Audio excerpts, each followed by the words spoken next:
Welcome to Do All the Crafts. I'm Kat.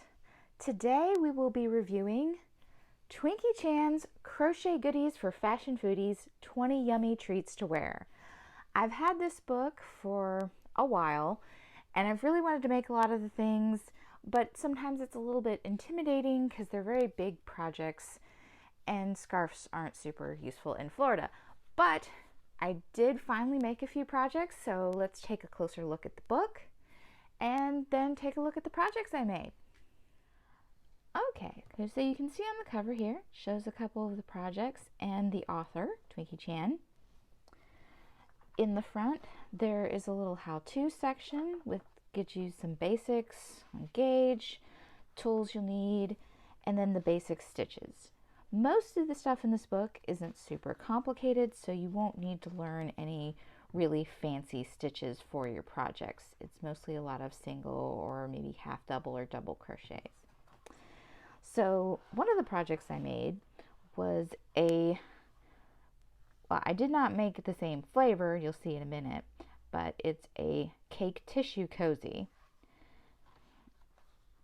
And the instructions are pretty clear, gives you a good idea of how to make it, to do the color changes. It is sort of a guesstimate based on, you want to have a tissue box handy so you can measure it, and there will be a little bit of sewing at the end. But all in all, it's basically making some rectangles. The other project was the cupcake with frosting, which is a lovely little hat. As you can see, she models it here. I did pick different colors, but it did come out really well, and I'll show that to you in just a minute. And there's a lot of really cute projects in here. It's mostly a lot of scarves, but as you can see, there was a hat, there's the tissue cozy, and there's different styles of scarves. She's got bigger ones, smaller ones, but generally just a lot of really cute stuff. And it's split up into different food sections: sweets, vegetables, savory foods. So just about most of the food stuff you can think of. Lots of snack things, candies, cookies, a lot of really fun stuff in here. So let's take a look at the projects I made from this book. So as you can see, mine looks very different from hers in the book because I decided to make mine more of a cherry chocolate chip cake than the coconut cake. So I didn't do the loop stitches to make it all shaggy because I wanted a smoother frosting look. This is a pretty easy construction. You use single crochets to create this initial square on the top and then add these rows around it. Then you use single crochets to create this section here, and then you sew those two together. So you're basically making some squares with single crochet, so it's really not that difficult. And then her pattern for the cherries is fairly simple too. It's just several rounds, and then she recommends stuffing it with yarn so you don't see it through the stitches, just in case your stitches are a little big. I feel like maybe I made these a little bigger than they should have been. I should have gone down a hook size, but oh well. They're pretty cute anyway. Now you can see my cover is a little big. I didn't stitch a gauge swatch, so that may be part of the problem why it turned out a little bigger than it should have. But you can adjust it and measure it as you go if you want to get a closer fit.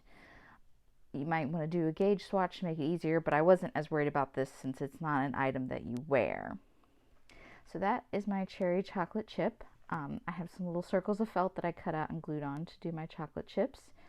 And the rest of the pattern is in the book.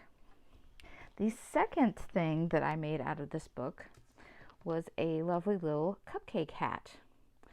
And as you can see, I stitched some little sparkly purple beads on.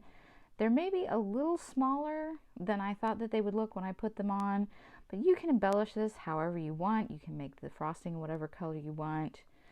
It really is very customizable, and it's really not as difficult as it looks. You basically crochet squares, and then it's the way you sew it up that gives it the swirl and the hat look. So it's not a lot of shaping when you're making it, it's more in the sewing it together. Now, my last project was with red heart yarn, and this cherry here is made with red heart yarn. The purple and the brown were Caron Simply Soft in orchid and chocolate. The red heart I don't mind using for things that I won't wear because it is a little bit rough, but this is a much softer. It's really good for hats and scarves and things that are going to be up against your skin.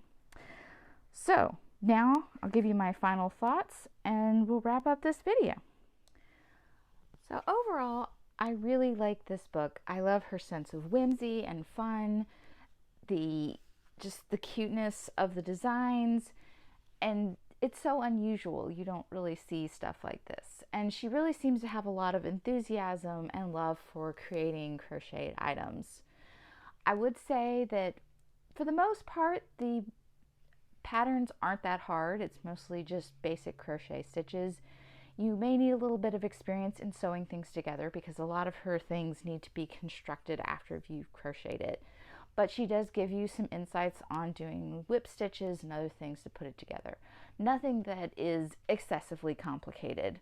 So as long as you have some experience with crochet, I think more of a advanced beginner or intermediate person would not have any problems doing the patterns in here.